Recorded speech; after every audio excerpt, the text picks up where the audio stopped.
All right guys, this is my first video of the new year and we are kicking things off with a bang. I just had a really awesome phone call this morning about the Stepside project. And if you'll remember about a month and a half ago when we tore this thing apart, we had the 4.8 out. I did a bunch of stuff to prepare the engine for boost. You know, I gapped the rings, I put some MLS head gaskets in there, and we did some ARP head bolts because I knew at some point we'd be cramming a bunch of air into that engine, you know, with forced induction. And as of this morning, the parts that are going to make that happen are on the way. So I can't wait to show you guys what route we decided to go, but I can tell you this, it's going to spin around and it's going to make some really cool sounds. So I'm pumped as far as that goes. It'll probably take about a month for the parts to get here and for me to get through the other few things I have to do first, but I'm really excited. And on top of all that, I actually found local to me a black original GM HD hood so I can throw it on here and get rid of this like really awful paint. So I should be getting that this afternoon. If it all works out, I'll actually install it in this video probably.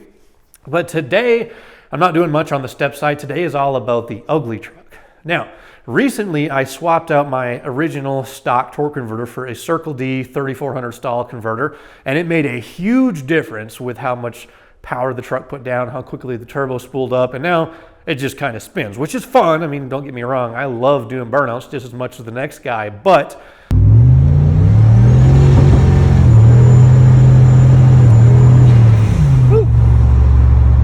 at some point, you want to be able to hook up and actually get down a drag strip in a hurry. So we're starting the rear suspension makeover today. We're going to bring the truck in the shop, we're going to remove the bed, and we're going to completely take everything off because we're doing a spring under conversion, so we go a little bit lower. We're doing a C-notch in the frame, so we have more room for the axle to travel. We're doing a shock relocation kit with a Viking double adjustable shock and a kit that we got from Atomic Fab and Performance. And then finally, caltracs, that's the last one. And finally, we're doing caltracs to actually take some of that motion of the axle and help it stick the tire into the ground so we can actually take off instead of just spinning our wheels. Now, eventually, yes, I do need to get some drag slicks. I don't have those picked out just yet, and I'm thinking about doing like a 15-inch wheel conversion on the back of the thing.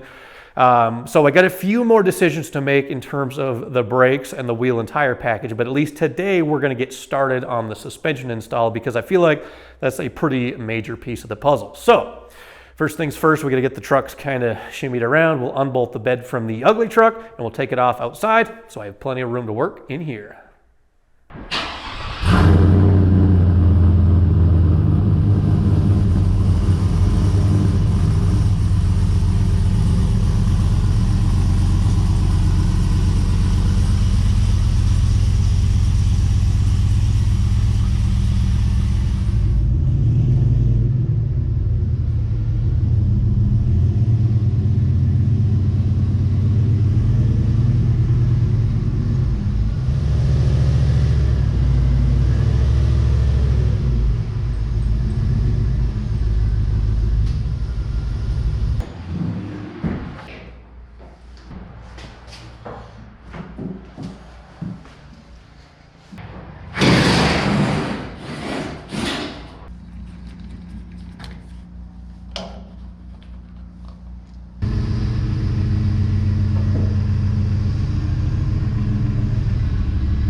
So it's pretty much going to be a requirement to remove the bed if you're going to be doing a job like this. Like, you probably could make it work with leaving the bed on the truck, but it's going to save so much time and it only takes about 15 minutes to actually take the bed off of the truck.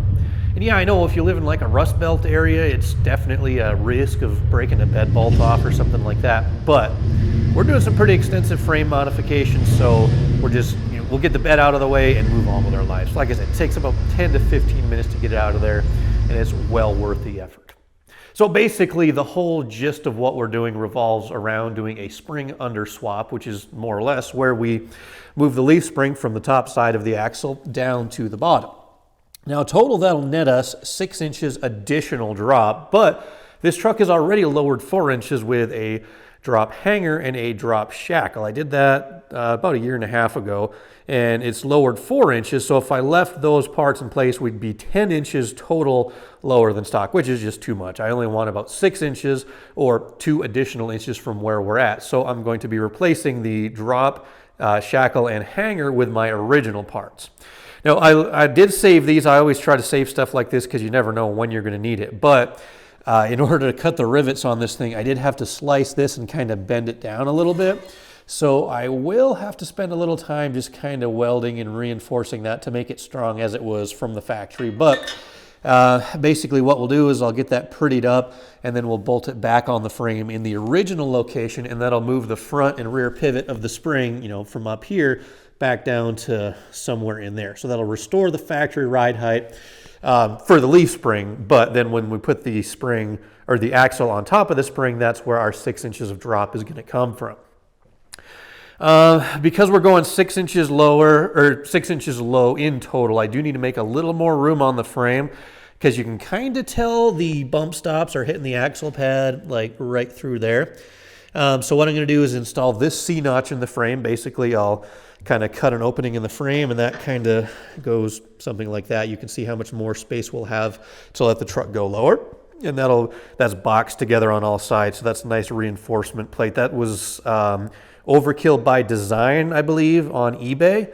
And then once we get that done, we'll put the shock relocation on, which is where we go from having one shock in front of the axle and one shock behind the axle, it's right there, to having them both behind the axle. This is a kit from Atomic Fab and Performance, has Viking double adjustable shocks, and that'll kind of help us tune in this thing for our launch. And then of course we have caltracs, and that's pretty much what's going to help this thing stick to the ground because it has the cool little like bell crank deal that goes on the front end, but basically it takes and it pushes down the front of the leaf spring, which sort of forces the tire into the ground, which helps you take off. I had been using these like leaf spring clamps just to kind of stop axle hop because this thing would hop pretty bad when you got on the throttle and kind of did donuts and stuff. So those were a temporary solution, but caltracs are a much more permanent solution. So I've got a bunch of teardown to do. Let's get dirty.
So all the teardown work is done, and now we're ready to move on to the part of the project that is the dirty part. That's all the cutting and grinding that we have to do to remove all the old brackets and stuff that we no longer need, and basically just prepare everything for welding it all back together. Now the good part about this teardown and having two identical model year trucks is I now have a bunch of parts I can use on the Stepside. First the sway bar, and second the drop hangers. The sway bar, I'm probably not going to be using this again. It's a Hellwig bar and it works really great, but where these little upper cross member mounts go, they're kind of like right in the same space where my rear shocks are going to go. You can see this little line right there. That's where the spring or the tube clamp went. And to clear my exhaust, I think the upper shock mounts are going to go like here and probably here. So I don't think I'll have quite enough space for the sway bar. But if I decide I need a sway bar on this truck, I do have the Denali SUV rear sway bar. And those are a little bit wider. They actually mount like straight under the frame rail. So I think that would still work just as long as it clears the shocks through there. I'm not sure yet. But if we actually really need a sway bar, like we're getting really good at launching this thing and the 60 foots are coming down, sometimes these trucks will body roll when they launch. So if we need to, absolutely, I'll probably put some sort of aftermarket spline sway bar on there, but that's a bridge we can cross way down the road because we got to build the big motor first before we even worry about that. The front spring hangers, I'm going to throw those on the Stepside as well. These will bring the rear 2 inches down lower than it is now on the Stepside, so I'm glad I have those. Those are Beltec hangers. And now basically we just got a bunch of chopping and cutting to do. Obviously we need to make a big notch in the frame. This is Overkill by Design from eBay, where I picked this one up. They ship this all flat. It's plasma cut out, you can kind of see there. And it's pretty easy just to stack those in the vise and kind of bend them up so they fit together like so. And you can see where this is going to go together on the frame. We're going to gain quite a bit of clearance, probably more than I really need, to be honest, but we're not going to be sacrificing any strength because this is all boxed together and it's going to be welded to the frame and to itself. So a ton of strength. And one other cool thing I figured I'd show you on the inner driver's side notch plate. It's kind of cool how they cut those little fingers out to interface in that weird little divot that the factory puts in the frame. So that's kind of cool. I will need to do a little bit of trimming on the, kind of going back and forth here, on the top side of the frame, because you can kind of see like this needs to be sort of flat-ish and it doesn't touch here and it doesn't touch here, but it touches in the middle. So I'll just kind of make a straight line here to here so this plate can be pushed all the way in. And then what I'll do is I'll weld this to the frame. I'll weld, it's going to be welded solid, and I'll show you all that in a minute. Other stuff to cut, I need to remove the shock mounts off the cross members, one there and one there. We'll remove the shock mounts off the axle. These have been extended because I wanted to run a stock length shock on the truck, but now these are going to get replaced by my atomic fab mounts. And then finally, on the spring perch, I actually don't think I'm going to cut this one off, because when I got the caltracs, I also grabbed a Calvert Racing axle perch, this guy here, that's going to sit, well, my jack stands in the way, but it's going to sit underneath the axle, kind of in the same spot as the original one. And I think I won't have to cut those off, which is good, just in case I ever want to put this back to a spring under application. All the mounts will be right there. So, it's time to get cutting.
So I'm trying out a new product on this project here that I've never used before, but I've heard a lot about, and that's the Steal It coating. It's not really a spray paint per se, but it is a aerosol spray on coating. And the one main reason why I'm using it now is because you're supposed to be able to weld to it and it'll still provide, you know, protection on the backside. So it's kind of like a weld through primer, but it looks a lot nicer. So I don't think I did it the right way when I welded this outer plate onto the frame, because basically I sprayed the back side of it, I sprayed the frame, and immediately threw it on and started welding, and that it caused a lot of the stuff that wasn't cured to just start dripping out. So I don't think that was the right way, but this time what I did is I actually sprayed these parts last night, and so now they're fully cured, and or not fully cured, but they're probably mostly cured.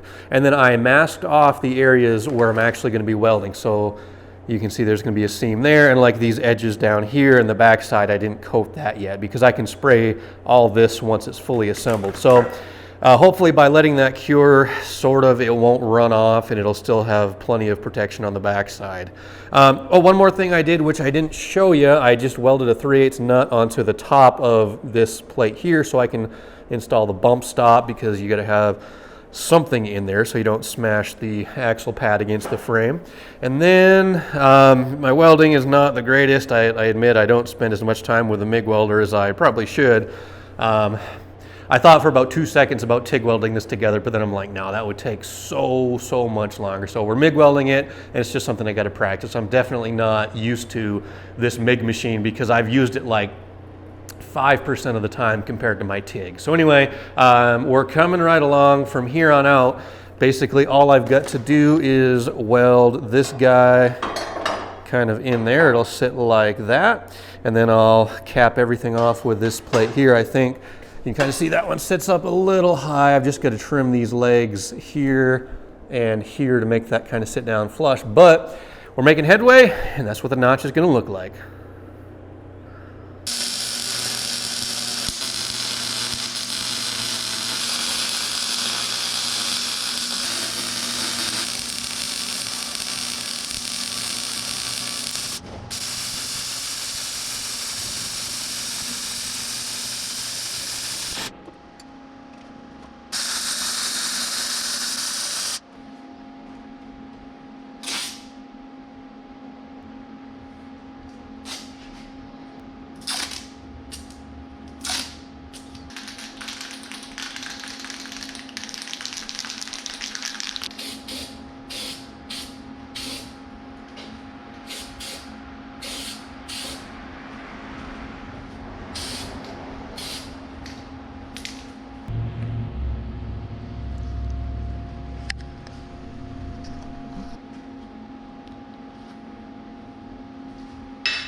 So we're at a bit of a crossroads right now.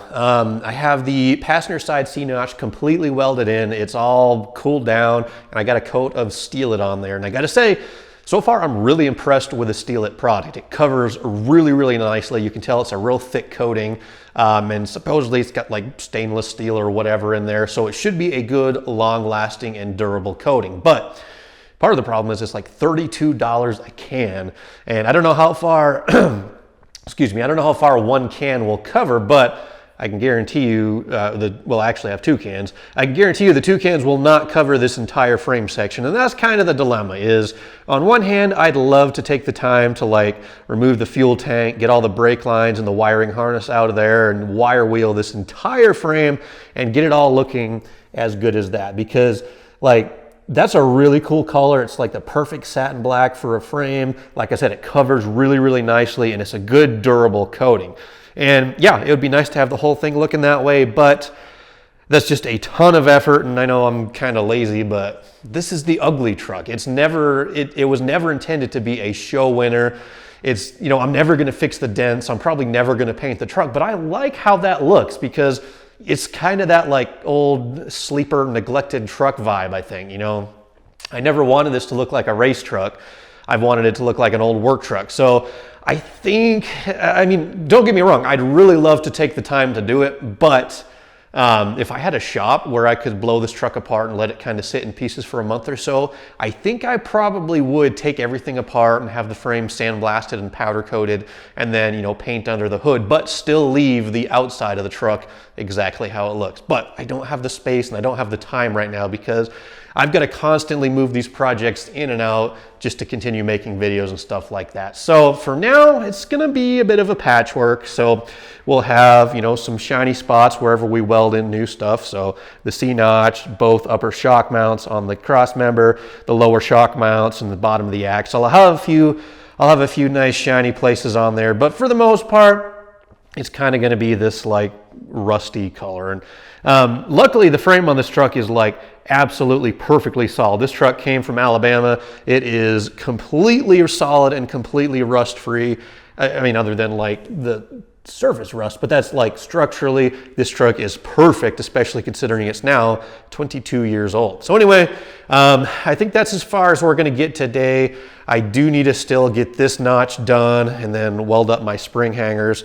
And my goal was to at least get both sides of the frame done today, but it's now Thursday at 12:30, and normally I have these videos edited like yesterday, so I'm way behind the ball. This will actually go live in just a couple of hours, so I've got to get to editing as much as I'd love to stay out here and work.